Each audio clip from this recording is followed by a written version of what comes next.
সুপ্রিয় দর্শক, ফিরাস আল খতিব দ্বারা লিখিত লস্ট ইসলামিক হিস্ট্রি বইয়ের দ্বিতীয় পর্বে আমরা আজকে শুরু করছি।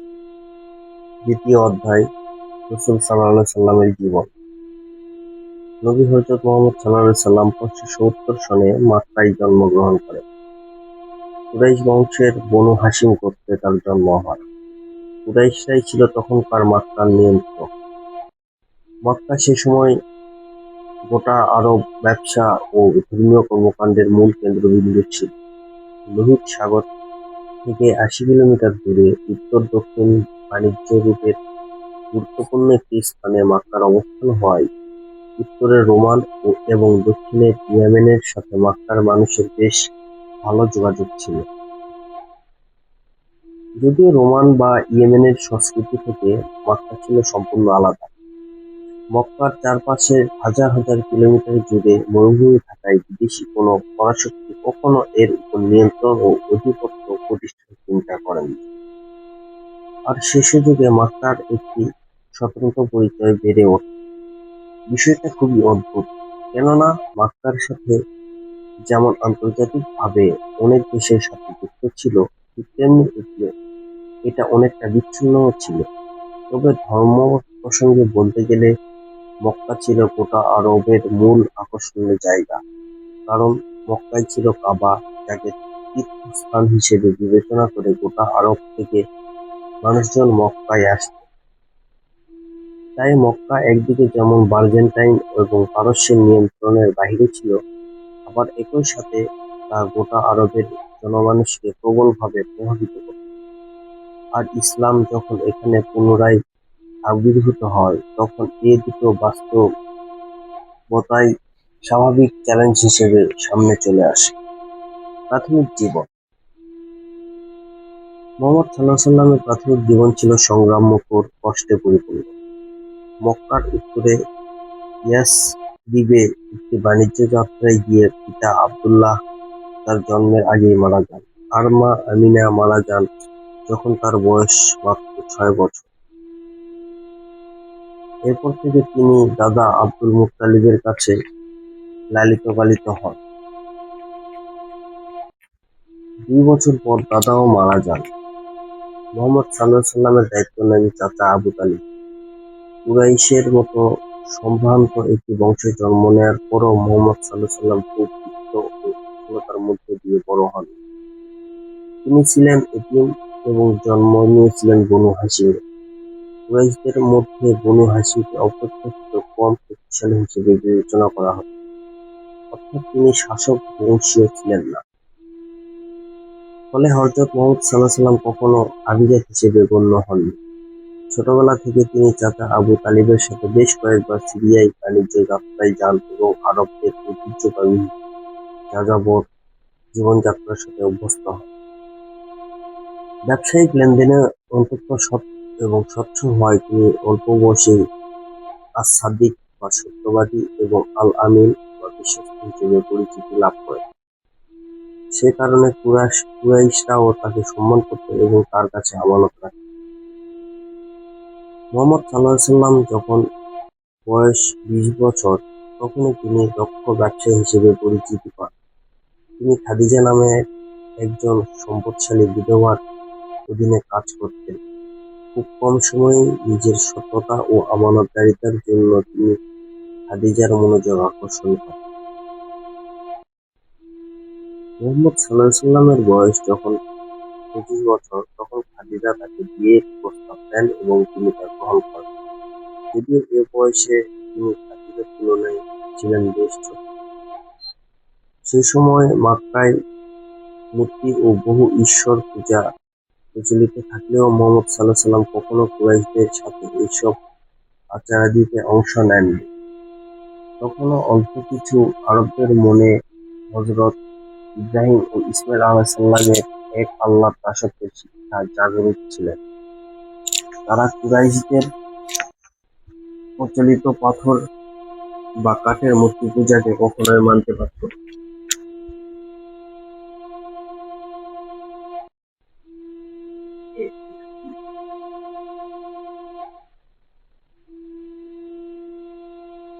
তাদেরকে বলা হতো হানিফ। মুহাম্মদ সাল্লাল্লাহু আলাইহি সাল্লাম ছিলেন তাদেরই একজন। সমাজের এই বহু ঈশ্বরের আর্চনা বা মূর্তি পূজায় গা না ভাসিয়ে মুহাম্মদ সাল্লাল্লাহু আলাইহি সাল্লাম নির্জনতাকে বেছে নেন। তিনি হেরা নামক একটি পাহাড়ের গুহায় ধ্যান করতে বেশি পছন্দ করতেন। পাহাড়টি ছিল মক্কা থেকে প্রায় 5 কিলোমিটার দূরে। সে গুহার ভেতরে তিনি বসে থাকতেন এবং তৎকালীন মক্কার সমাজ ব্যবস্থা, যাবতীয় অন্যায় অনাচার এবং অগ্রহণযোগ্য ধর্মীয় কর্মকাণ্ড নিয়ে গভীরভাবে ভাবতেন। প্রথম ওহীর বার্তা। ইসলামের ইতিহাস অনুযায়ী 610 সালের কোনো একদিন মুহাম্মদ সাল্লাল্লাহু আলাইহি সাল্লাম অন্য সব দিনের মতো সেদিনও হেরা গুহায় ধ্যানরত ছিলেন। সে সময় তার সাথে এমন কিছু ঘটে যা আগে কখনো ঘটেনি। সে গুহায় একজন ফেরেশতা এলেন এবং বললেন, পড়ুন। মুহাম্মদ সাল্লাল্লাহু আলাইহি সাল্লাম বললেন, আমি তো পড়তে পারি। মক্কার আরো অনেকের মতোই তিনিও ছিলেন নিরক্ষর। ফেরেশতা আবারও বললেন, পড়ুন। মুহাম্মদ সাল্লাল্লাহু আলাইহি সাল্লাম আবারও অপারগতার কথা জানান। তৃতীয়বারও সেই ফেরেশতা বললেন, পড়ুন। মুহাম্মদ সাল্লাল্লাহু আলাইহি সাল্লাম পুনরায় জবাব দিলেন, আমি পড়তে পারি।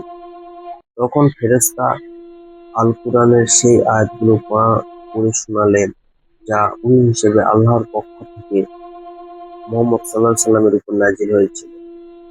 পড়ুন আপনার পালনকর্তার নামে, যিনি আপনাকে সৃষ্টি করেছেন, যিনি মানুষকে সৃষ্টি করেছেন জমাট রক্ত থেকে। পড়ুন সেই পালনকর্তার নামে, যিনি পরম দয়ালু, যিনি কলমের সাহায্যে শিক্ষা দিয়েছেন, এমন সব শিক্ষা মানুষকে দিয়েছেন যা সে জানত না। সূরা আলাক, আয়াত 1-5। মুহাম্মদ সাল্লাল্লাহু আলাইহি সাল্লাম ফেরেশতার সাথে সাথে এই আয়াতগুলি পুনরাবৃত্তি করলেন। ফেরেশতা তখন তার পরিচয় দিলেন, তার নাম জিবরীল। তিনি জানালেন তাকে সেই আল্লাহ পাঠিয়েছেন যিনি সারা বিশ্ব জগতের মালিক। একই সাথে ফেরেশতা মুহাম্মদ সাল্লাল্লাহু আলাইহি সাল্লামকে এটাও জানালেন যে তিনি আল্লাহর রাসূল। এই ঘটনার পরে ভয়ে কাঁপতে কাঁপতে কোনো রকমে মুহাম্মদ সাল্লাল্লাহু আলাইহি সাল্লাম বাড়ি ফিরে এলেন।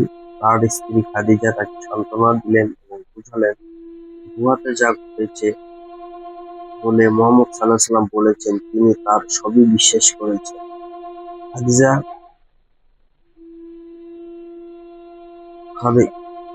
তখন তার চাচাতো ভাই ওয়ারাকা বিন নওফলের কাছে ঘটনাটির ব্যাখ্যা জানতে চাইলেন, যিনি যীশু খ্রিস্ট ও ইহুদি ধর্ম সম্পর্কে জানতেন।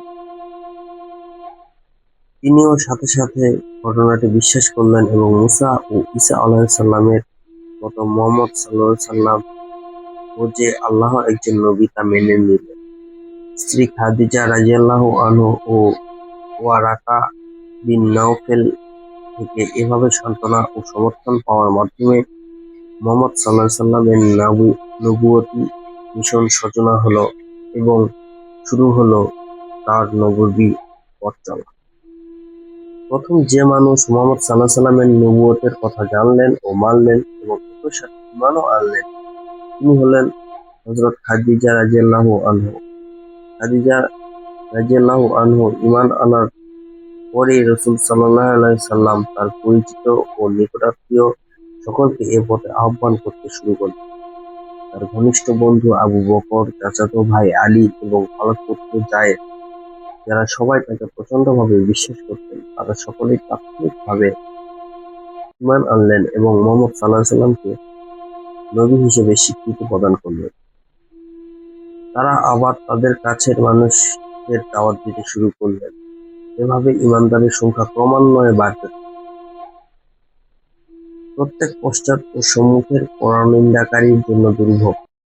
যে অর্থ সঞ্চিত করে ও গণনা করে, সে মনে করে যে তার অর্থ চিরকাল তার সাথে থাকবে। কখনো না, সে অবশ্যই নিক্ষিপ্ত হবে পৃষ্ঠকারীর মধ্যে। সূরা হুমাযাহ, আয়াত 1-4। প্রথম দিকে এ দাওয়াতি কাজ হতো অনেক গোপনে। তখন মক্কায় বহু ঈশ্বরবাদের প্রচলন, মূল জনগোষ্ঠীর প্রায় সবাই তখন মূর্তি পূজায় ব্যস্ত। সেরকম একটি সমাজে এক আল্লাহর দাওয়াতি কাজ করাটা ছিল নিঃসন্দেহে বিরাট এক হুমকি। এ কারণে ইসলামের প্রথম যুগের বেশ কয়েক বছর মুসলিমরা গোপনে প্রচার কার্যক্রম চালায়। নতুন এই বিশ্বাসের নাম হলো ইসলাম, আর যারা তা গ্রহণ করেন তাদেরকে বলা হয় মুসলিম। ইসলাম মানে আল্লাহ ও তার ইচ্ছার নিকট পরিপূর্ণভাবে আত্মসমর্পণ করা। এদিকে ওহী নাজিল চলমান, অন্যদিকে ইসলামের মৌলিক ধারণাগুলো পাকাপোক্ত হতে শুরু করল এবং তা বিভিন্ন স্থানীয় সম্প্রদায়ের মাঝে প্রচার করা হচ্ছিল। এক আল্লাহতে বিশ্বাসই ছিল ইসলামের মূল মন্ত্র, যা আরবদের তৎকালীন ধর্মবিশ্বাস থেকে ছিল একেবারেই আলাদা। রাসূল মুহাম্মদ সাল্লাল্লাহু আলাইহি ওয়াসাল্লাম প্রচার করেন আল্লাহ ছাড়া আর কোনো প্রভু নেই। আর তার বিপরীতে মক্কার মানুষজন যাদের উপাসনা করে তারা নিছক পাথরের বা কাঠের মূর্তি ছাড়া আর কিছুই নয়। তারা কারো উপকার করতে পারে না। যে ওহী নাজিল হচ্ছিল সেখানে কিয়ামত দিবস প্রসঙ্গে অনেক কথা আসছিল, মানুষকে সতর্ক করা হচ্ছিল। ওহীতে বলা হয় কিয়ামতের পর আসবে শেষ বিচারের দিন, যেদিনে সবাইকে পুনরায় জাগ্রত করা হবে, আল্লাহর সামনে হাজির করা হবে, যেখানে প্রত্যেককে তাদের কাজের ব্যাপারে জবাবদিহি করতে হবে। যারা এক আল্লাহতে বিশ্বাস করবে এবং ভালো কাজ করবে সেদিন তাদের পুরস্কার হিসেবে জান্নাত দেওয়া হবে, আর যারা এমনটা করবে না তাদের জাহান্নামে নিক্ষেপ করা হবে, যেখানে তারা অনন্তকাল ধরে যন্ত্রণা সহ্য করবে। কিন্তু ইসলাম এমন কোনো ধর্ম নয় যেখানে কেবল মৃত্যু পরবর্তী জীবন নিয়ে আলোচনা করা হয়। ইসলামের প্রাথমিক যুগে যে আয়াতগুলো নাজিল হয় তাতে মক্কার বিদ্যমান সব অন্যায় অবিচারকে প্রত্যাখ্যান করা হয়। মক্কার অর্থনৈতিক সুবিধাকে কাজে লাগিয়ে অনেকগুলো সামাজিক অভিজাত শ্রেণীর জন্ম হয়েছিল, আর এই অভিজাত শ্রেণীর বণিক দলে নিয়োগ করত, যাকে ওই বণিকদের ব্যবসা থেকে আরো অর্থ উপার্জন করতে পারে। অন্যদিকে দরিদ্র ও অসহায় মানুষদের জন্য সমাজে কোনো জায়গা ছিল না, আর দরিদ্রের সূচনা হতো একবারেই শুরু থেকে, যদি কোনো ব্যক্তি কোনো নিচু ও গোত্রে জন্ম নিত। কুরআন এ ধরনের সামাজিক বৈষম্যকে ঘৃণা ভরে প্রত্যাখ্যান করে এবং ঘোষণা দেয়, মানুষে এ ধরনের ভেদাভেদ সামাজিক ন্যায় বিচারের পরিপন্থী এবং এগুলোর কারণে পরকালে শাস্তিও পেতে হয়। আরবের সমাজে এই ধরনের বাস্তবতা অনেক কাল ধরেই চলে আসছিল, কিন্তু মুহাম্মদ সাল্লাল্লাহু আলাইহি সাল্লাম ইসলাম প্রচার করা শুরু করার পর থেকেই বোঝা যাচ্ছিল যে তিনি শুধু মানুষের ধর্ম বিশ্বাস পাল্টাতে আসেননি, বরং এর পাশাপাশি সমাজ পরিবর্তনের লক্ষ্য নিয়েও এসেছেন। প্রাথমিক যুগের আয়াতগুলোতে যে সকল বিষয়াদির বারবার পুনরাবৃত্তি হচ্ছিল, মক্কায় নাজিল হওয়া আয়াতসমূহের বেশিরভাগই কুরআনের শেষ দিকে বিন্যস্ত হয়েছে। সেগুলো আকারে খুব দীর্ঘ নয়, তবে এর বক্তব্য নির্দিষ্ট ও লক্ষ্যভেদী। ক্রমবর্ধমান মুসলিমদের জন্য এই আয়াতসমূহটি ছিল খুবই প্রেরণাদায়ক, যদিও প্রকাশ্যে কখনো সেগুলো প্রচার করা হয়নি। যখনই মুসলিমরা কয়েকজন একত্রিত হতেন এবং সর্বশেষ নাজিলকৃত আয়াত নিয়ে আলোচনা করতেন এবং একে অন্যকে শেখাতেন, অন্যদিকে অবিশ্বাসীদের কাছে তারাও ইসলাম গ্রহণ ও নতুন ধর্মের কথা চেপে যেত, কারণ তারা সকলেই জানতেন যে তারা যা বলছেন তা মক্কার বিদ্যমান সমাজ কাঠামোর জন্য হুমকি। মক্কার কুরাইশ গোত্র সব ধরনের সামাজিক, অর্থনৈতিক ও গোত্রগত সুবিধাদি ভোগ করত, তাই সমাজে নতুন কোনো বিপ্লব চালুর সম্ভাবনাকে তারা মোটেও ইতিবাচক হিসেবে বিবেচনা করেন। যদিও মুহাম্মদ সাল্লাল্লাহু আলাইহি সাল্লাম সমাজে কোনো ধরনের পরিবর্তন নিয়ে আসার কথা নাও বলতেন, তবুও তিনি যে বিশ্বাসের কথা প্রচার করছিলেন তা বহু ঈশ্বরবাদীদের অর্থনৈতিক ও সামাজিক অবস্থানের জন্য হুমকি ছিল। কাবা ঘরের কারণে যে গোটা আরবের মানুষের কাছে মক্কাই ছিল ধর্মীয় কেন্দ্রবিন্দু, বছরে অন্তত একবার আরবের মানুষ মক্কায় আসত এবং সেখানে রাখা মূর্তির উপাসনা করত। আর এই কার্যক্রমকে কেন্দ্র করেই কুরাইশদের বিরাট ব্যবসা পরিচালিত হতো। তীর্থযাত্রার কারণে ব্যবসাটা ছিল খুব রমরমা। কারণ একই সময়ে এক স্থানে অনেক স্থানের মানুষ যখন একত্রিত হয় তখন স্বাভাবিকভাবেই সেখানে বাজার পদ্ধতির প্রচলন ঘটে। আর সেরকম একটি প্রেক্ষাপটে মক্কা গোটা আরবের জন্য একই সঙ্গে একটি বিশাল অর্থনৈতিক, রাজনৈতিক ও ধর্মীয় কার্যক্রমের কেন্দ্রে পরিণত হয়। আর এই ব্যবসার মূল নিয়ন্ত্রক হিসেবে কুরাইশরা বিপুল পরিমাণ মুনাফা পেত। প্রকারান্তরে হযরত মুহাম্মদ সাল্লাল্লাহু আলাইহি ওয়াসাল্লামের ধর্মবিশ্বাস ছিল সকল মূর্তিকে অস্বীকার করে এক আল্লাহর শ্রেষ্ঠত্ব ঘোষণা করা। তার এই বিশ্বাস অনুযায়ী যদি কাবা ঘরে মূর্তি না রাখা হয় তাহলে এই কেন্দ্রীয় তীর্থযাত্রা এমনিতে এমনকি ব্যবসাও বন্ধ হয়ে যাবে। আর সে পরিস্থিতি কুরাইশরা কখনো মেনে নিতে পারবে না। হযরত মুহাম্মদ সাল্লাল্লাহু আলাইহি ওয়াসাল্লাম এবং তার সাহাবীরাও এই বাস্তবতা ভালোভাবেই জানত। তাই তারা গোত্রপতিদের সামনে প্রাথমিক অবস্থায় নতুন ধর্মের দাওয়াত দেন, কারণ মুসলিমদের সংখ্যা ও ক্ষমতা তখনও সে অবস্থায় পৌঁছায়নি যে তারা প্রকাশ্যে গোত্রগুলোর সাথে কোনো সংঘাতে জড়াতে পারে। তাছাড়া শুরুর দিকে যারা ইসলাম গ্রহণ করেছিলেন তাদের অধিকাংশই ছিলেন তৎকালীন প্রচলিত ধারণার নিচু গোত্রের। ক্রীতদাস আর চাকররাই প্রথম দিকের ইসলামের ছায়াতলে আসে। আল্লাহ তাআলা কাছে সব মানুষই সমান, ইসলামের এই নীতিতে স্বাভাবিকভাবেই তারা আগে আকৃষ্ট হয়। ইসলামের এই সাম্যের নীতি সত্যিই অসাধারণ, যা ঘোষণা করে কোনো মানুষকে তার সম্পদ বা সামাজিক অবস্থানের বিচারে মূল্যায়ন করা যাবে না। অত্যাচার ও নিপীড়নের সূচনা। ধীরে ধীরে ইসলাম গ্রহণকারীর সংখ্যা এত বেড়ে গেল যে তা আর কুরাইশদের কাছে আড়াল করে রাখা সম্ভব হলো না। প্রথম দিকে মুসলিমরা নির্জন কোনো জায়গায় বা শহরের বাইরে কোনো স্থানে একত্রে তিলাওয়াত ও ইবাদত করত, কিন্তু ক্রমান্বয়ে মুসলিমদের সংখ্যা বৃদ্ধি পাওয়ায় এদের দেখে ফেলার আশঙ্কা ক্রমশ বেড়ে যাচ্ছিল। ঘটলও তাই। মুসলিমরা একদিন এভাবে সমষ্টিক ইবাদত করছিল আর মূর্তি পূজারীদের একটি দল তা দেখেও ফেলল। তাদের প্রাথমিক প্রতিক্রিয়াটি অবশ্য ততটা ভয়ঙ্কর ছিল না। তারা সে যাত্রায় মুসলিমদের আর তাদের ইবাদতকে উপহাস করেই চলে যায়। প্রথম দিকে কুরাইশরা বিষয়টিকে সেভাবে গুরুত্ব দেয়। তারা মুসলিমদের কার্যক্রমকে এক ধরনের পরিহাস হিসেবে বিবেচনা করেছিল, যতক্ষণ না তারা বুঝে উঠতে পেরেছিল মুসলিমদের এই নতুন ধর্মবিশ্বাস তাদের জন্য কতটা ভয়ঙ্কর হতে পারে। এক আল্লাহতে বিশ্বাস, সামাজিক ন্যায়বিচার, সমতা এবং আল্লাহর প্রতি পূর্ণ আনুগত্যের যে বার্তাগুলি মুসলিমরা লালন করছিল তার প্রতিটাই কুরাইশদের জন্য মারাত্মক হুমকি হয়ে দেখা দিচ্ছিল। তাই কুরাইশদের নেতৃত্বে পর্যায়েরই অনেকেই ভেবে নিল নতুন এই ধর্ম বা সামাজিক আন্দোলন থেকে যদি রেহাই পেতেই হয় তাহলে এর মূল নেতা মুহাম্মদের হাত থেকে রেহাই পেতে হবে। আরব্য সমাজে তখন কিছু নিয়ম কানুন ও বাধ্যবাধকতা ছিল। মুহাম্মদ সাল্লাল্লাহু আলাইহি ওয়াসাল্লাম এতিম এবং তার চাচা আবু তালিবের অভিভাবকত্বের জিম্মায় ছিলেন। আর আবু তালিব ছিলেন কুরাইশ বংশের বনু হাশিম গোত্রের একজন প্রভাবশালী নেতা।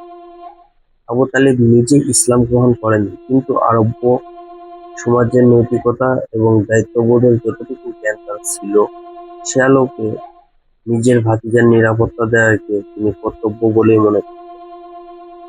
আর শতাব্দী ধরে চলে আসা আরবীয় সামাজিক রীতিতে এটা সিদ্ধ ছিল যে মুহাম্মদ সাল্লাল্লাহু আলাইহি ওয়াসাল্লামকে যদি হত্যা করা হয় তাহলে তার গোত্র সে খুনিকে বের করে তাকে হত্যা করতে পারবে বা যুদ্ধ ঘোষণাও করতে পারবে। আর তেমনটা হলে মক্কায় গৃহযুদ্ধ লেগে যাওয়ার আশঙ্কাও ছিল। তাই মুহাম্মদ সাল্লাল্লাহু আলাইহি ওয়াসাল্লামের ক্ষতি করাটা খুব সহজ ছিল না। তবে তিনি যে নিরাপত্তার সুযোগটা পেতেন তার অনুসারীদের অনেকেই কিন্তু সেটা পেতেন না। মুসলিম হয়েছে এমন অনেকেরই বলার মতো কোনো গোত্র পরিচয় ছিল না। তাই গোত্রের কাছে যে নিরাপত্তা গোত্র সদস্যরা পায় তাদের তা পাওয়ার অবস্থাও ছিল না। এই ঘাটতির সুযোগ নিয়েই কুরাইশরা তাদের হুমকি দেওয়া এবং তাদের উপর নিপীড়ন চালানোর সিদ্ধান্ত নেয়। তাদের ধারণা ছিল যদি এই মানুষগুলোর উপর ভালোভাবে নির্যাতন চালানো যায় তাহলে হয়তো নতুন করে আর কেউ ইসলাম গ্রহণের সাহস করবে। অতঃপর মুসলিমদের হয়রানি করা শুরু করা হলো, তাদের ন্যায্য অধিকার থেকে বঞ্চিত করা হলো। অন্যদিকে ব্যক্তিগতভাবে হযরত মুহাম্মদ সাল্লাল্লাহু আলাইহি সাল্লাম কিছুটা নিরাপত্তা সুবিধা পেলেও তার হাতে তখন এমন কোনো ক্ষমতা ছিল না যে তিনি তার অনুসারীদের এসব হয়রানি থেকে রক্ষা করবেন। মক্কার বাহিরে যে নতুন এই ধর্মের বার্তা ছড়ায় না, কুরাইশরা সেটা নিশ্চিন্ত করতে নানা ধরনের পদক্ষেপ গ্রহণ করল। মুসলিমদের একটি দল নির্যাতনের মুখে আবিসিনিয়ায় চলে গেল, যাকে ইসলামের পরিভাষায় হিজরত বলা হয়। তখন আবিসিনিয়ার রাজা ছিলেন একজন খ্রিস্টান। তিনি মুসলিমদের আশ্রয় দেওয়ার প্রতিশ্রুতি দিয়েছিলেন, কিন্তু এই খবর পেয়ে কুরাইশরাও তাদের প্রতিনিধিদের আবিসিনিয়ায় পাঠাইল। কুরাইশদের উদ্দেশ্য ছিল তাদের প্রতিনিধি আবিসিনিয়ায় রাজাকে প্রভাবিত করবে এবং তাতে তিনি মুসলিমদের আশ্রয় না দিয়ে মক্কায় ফেরত পাঠাবে, আর কুরাইশরা আবার তাদের উপরে নির্যাতন শুরু করবে। কিন্তু আবিসিনিয়ার খ্রিস্টান রাজা নাজ্জাশী হযরত মুহাম্মদ সাল্লাল্লাহু আলাইহি সাল্লামের চাচাতো ভাই ও ঘনিষ্ঠ সাহাবী জাফরের কাছ থেকে কুরআনের সেই আয়াতগুলো শুনলেন, যেখানে খ্রিস্টানদের যীশু খ্রিস্ট অর্থাৎ মুসলিমদের ঈসা নবী ও তার মা মারিয়ামকে নিয়ে বলা হয়েছে। তিনি মুসলিমদের প্রতি প্রভাবিত হয়ে পড়লেন এবং তাদের ফিরিয়ে দিতে অস্বীকার করলেন। তাই কুরাইশদের প্রতিনিধি দল খালি হাতে ফিরতে হলো। অন্যদিকে মুসলিমরাও যদি দূরবর্তী কোনো দেশে যেতে বা পালিয়ে আশ্রয় নেওয়ার তেমন একটা সুযোগ পাচ্ছিল না, তারপরও মক্কার বাহিরে ইসলামের ছড়িয়ে পড়ার যথেষ্ট অবকাশ ছিল। প্রতি বছর আরবের বিভিন্ন অঞ্চল থেকে হাজার হাজার মানুষ তীর্থযাত্রায় মক্কায় আসত। যদি তারা কেউ মুহাম্মদ সাল্লাল্লাহু আলাইহি সাল্লামের এই অমীয় বাণী শুনে ফেলে আর দেখে যে কুরাইশরা কিভাবে এর প্রসার ও বিস্তৃতি বন্ধ করতে ব্যর্থ হচ্ছে, তাহলে গোটা আরবে কুরাইশদের যে ভাবমূর্তি তা ভীষণভাবে ক্ষুণ্ণ হয়। আবার এভাবেও বলা যায়, এসব বহিরাগতরা যদি মুহাম্মদ সাল্লাল্লাহু আলাইহি সাল্লামের কথা দাওয়াতকে বিশ্বাস করে, তাকে নবী হিসেবে মেনে নেয় এবং নিজেদের এলাকায় ফিরে যায়, তাহলে মক্কার বাহিরেও ইসলাম ছড়িয়ে পড়বে এবং কুরাইশরা তা প্রতিহত করতে পারবে না। এ সকল বাস্তবতা কুরাইশদের চরম পদক্ষেপ নিতে বাধ্য করল। ১৬১৭ খ্রিস্টাব্দে অর্থাৎ রাসূল সাল্লাল্লাহু আলাইহি সাল্লামের নবুয়ত প্রাপ্তির ৭ বছরের মাথায় কুরাইশরা বনু হাশিম গোত্রকে বয়কট করার সিদ্ধান্ত নিল, কারণ মুসলিমদের বিরাট অংশই ছিল এই গোত্র। বয়কটের ফলে বনু হাশিম গোত্রের সদস্যরা এবং সদস্যদের সাথে সব ধরনের লেনদেন ও বিয়ে-শাদী পর্যন্ত বন্ধ হয়ে যায়। অধিকন্তু তাদের মক্কার বাহিরে নির্জন এক গোত্রকে নির্বাসনে পাঠায়। ফলে মুসলিমরা মারাত্মক ধরনের মানবিক সংকটে পড়ে যায়। তাদের ক্ষুধা, সামাজিক বয়কট এবং অর্থনৈতিক বিপর্যয়ের মধ্যে পড়তে হয়। এমনকি আবু তালিব সহ বনু হাশিম গোত্রের যারা তখনও ইসলাম গ্রহণ করেননি, তারাও এই বিভীষিকাময় পরিস্থিতির শিকার হল। বনু হাশিম গোত্রের বাহিরে যে কয়েক প্রভাবশালী মুসলিম ছিলেন, যেমন আবু বকর, উমর, উসমান, তাদের সর্বাত্মক সামর্থ্য দিয়ে মুসলিমদের সাহায্য করার চেষ্টা করলেন। বয়কটের বিধানগুলোকে শিথিল করার চেষ্টা করলেন। ধীরে ধীরে বয়কটের প্রভাব গোটা আরব সাম্রাজ্যে পড়তে লাগলো। দেখা গেল শুধু বনু হাশিম, অন্যান্য গোত্রগুলো এই বয়কটে ক্ষতিগ্রস্ত হচ্ছে। তাছাড়া মুহাম্মদ সাল্লাল্লাহু আলাইহি সাল্লামকে দাওয়াতি কাজ থেকে বিরত রাখার জন্য এত প্রচেষ্টা সত্ত্বেও কোনো না কোনোভাবে তা চলছিল। তাই বাধ্য হয়েই বছর ৩ পর এই দুর্বিষহ পরিস্থিতির অবসান ঘটানো হলো। কুরাইশদের এত সব প্রতিবন্ধকতার পরও দলে দলে মানুষ ইসলাম গ্রহণ করছে। বয়কটের ফলে বরং দুটি প্রতিক্রিয়া ঘটল। বয়কট তরুণ ও যুবক মুসলিমদের মানসিক দৃঢ়তাকে আরো বাড়িয়ে দিল। অন্যদিকে বনু হাশিম গোত্রের একতা আরো বৃদ্ধি পেল। তাই এ গোত্রের যারা তখনও ইসলাম গ্রহণ করেননি, তারাও তাদের স্বগোত্রীয় ভাইদের কষ্ট দেখে তাদের প্রতি সহানুভূতিশীল হলো এবং আকন্ঠ চিত্তে তাদের সম্পদের বিনিময়ে মুসলিম মানুষগুলোর প্রতি সহযোগিতার হাত বাড়িয়ে দিল। ফলে ইসলামের প্রতি অনুগত্য থাকার যে ধারণা সেটি তো প্রতিষ্ঠিত হলোই, তার পাশাপাশি গোত্রের প্রতি দায়বদ্ধতার বিষয়টি নতুন করে প্রমাণিত হলো। বয়কটের অন্য কোনো প্রভাব যে পড়েনি তা নয়। বছরের পর বছর খাদ্যাভাবে এবং আবাসনহীন থাকতে থাকতে মুসলিমরা শারীরিকভাবে বিপর্যস্ত হয়ে পড়ে। হয়তো এ নিপীড়নের প্রভাবেই রাসূল সাল্লাল্লাহু আলাইহি সাল্লামের স্ত্রী খাদিজা রাদিয়াল্লাহু আনহু ৬১৯ খ্রিস্টাব্দে ইন্তিকাল করেন। তিনি ছিলেন ইসলাম গ্রহণকারী প্রথম মানুষ এবং কুরাইশদের সকল নিপীড়ন ও নির্যাতনের মুখে রাসূল সাল্লাল্লাহু আলাইহি সাল্লামের সবসময় পাশে থাকা মহিয়সী ব্যক্তিত্ব। ইসলামের প্রাথমিক যুগে তিনি রাসূল সাল্লাল্লাহু আলাইহি সাল্লামের মানসিক যে সমর্থন দিয়ে গেছেন, তা সে সময় সকল প্রতিকূলতার মাঝে টিকে থাকতে রাসূল সাল্লাল্লাহু আলাইহি সাল্লামের জন্য অপরিহার্য ছিল। তার চলে যাওয়া ছিল নবী সাল্লাল্লাহু আলাইহি সাল্লামের অপূরণীয় এক। খাদিজা রাদিয়াল্লাহু আনহু এর মৃত্যুর কিছুদিন পর রাসূল সাল্লাল্লাহু আলাইহি সাল্লামের চাচা আবু তালিবও মারা যান। আবু তালিবই এতদিন নবীজি সাল্লাল্লাহু আলাইহি সাল্লামকে নিরাপত্তা ও সহযোগিতা দিয়ে যাচ্ছিলেন। যদিও তিনি ইসলাম গ্রহণ করেননি, তবুও তিনি শেষ মুহূর্ত পর্যন্ত শত অত্যাচারের মুখেও তার ভাতিজা মুহাম্মদ সাল্লাল্লাহু আলাইহি সাল্লাম এবং বনু হাশিমের অন্যান্য মুসলিমের সহযোগিতা করে যাচ্ছিলেন।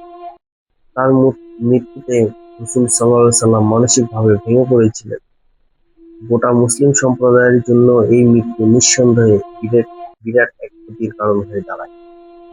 উল্লেখযোগ্য আর কোনো গোত্র প্রধান পাশে না থাকায় মুহাম্মদ সাল্লাল্লাহু আলাইহি সাল্লাম এবং তার সাথীরা ভীষণ রকম নিরাপত্তাহীনতায় পড়ে। আর এই সুযোগে কুরাইশ নেতারাও মুসলিমদের উপর অত্যাচারের মাত্রা বাড়িয়ে দেয়। যদিও নবীজি সাল্লাল্লাহু আলাইহি সাল্লাম কখনো নিজের জন্মভূমিকে ছেড়ে যেতে চাননি, মক্কার প্রতি তার ভালোবাসা ছিল অফুরান। তবুও পরিস্থিতির কারণে তিনি অন্য কোনো এক নিরাপদ শহর খুঁজতে শুরু করলেন, যেখানে তাকে ইতিবাচকভাবে গ্রহণ করা হবে কিংবা যেখানে তিনি একটু স্বস্তির সাথে দিন প্রচারের কাজ করতে পারবেন।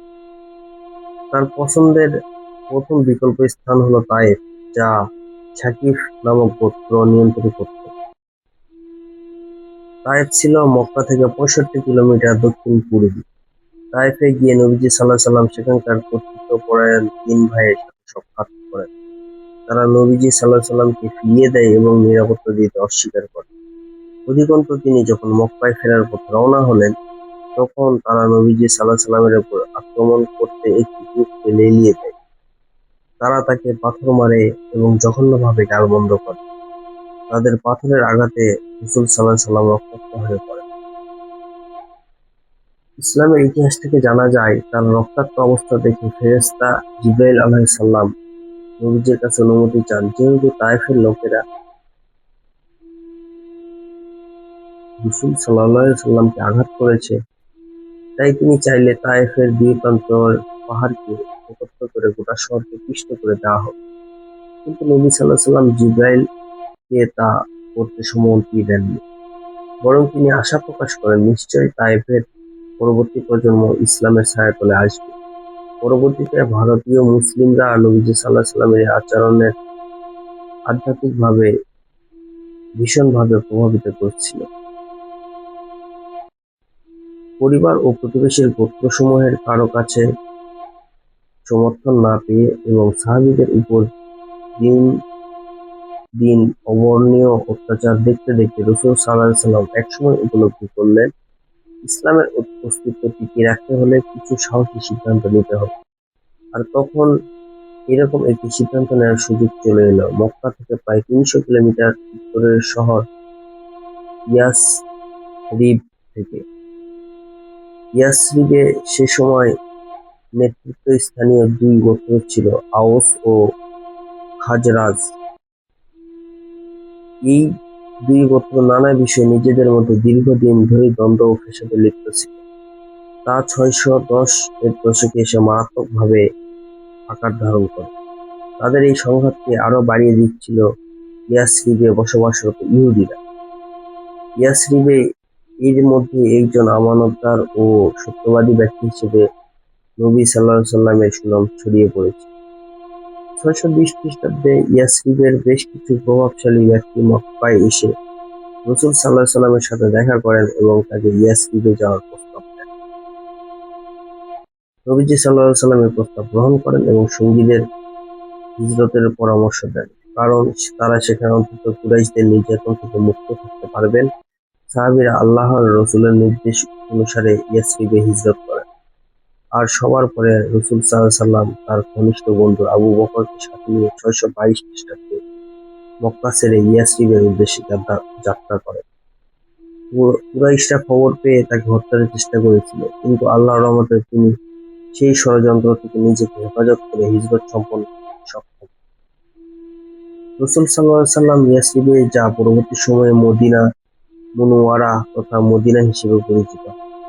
কাঙ্ক্ষিত নিরাপত্তার দেখা পান এবং কুরাইশদের বিপরীত থেকে মুক্ত হয়ে যথাযথ দ্বীনের দাওয়াত দেওয়ার সুযোগ পান।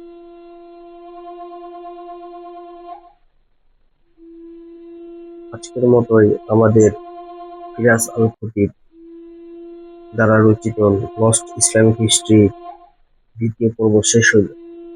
পরবর্তী পর্ব আবার শোনার জন্য আপনাদেরকে আমন্ত্রণ জানালাম। ধন্যবাদ। আসসালামু আলাইকুম।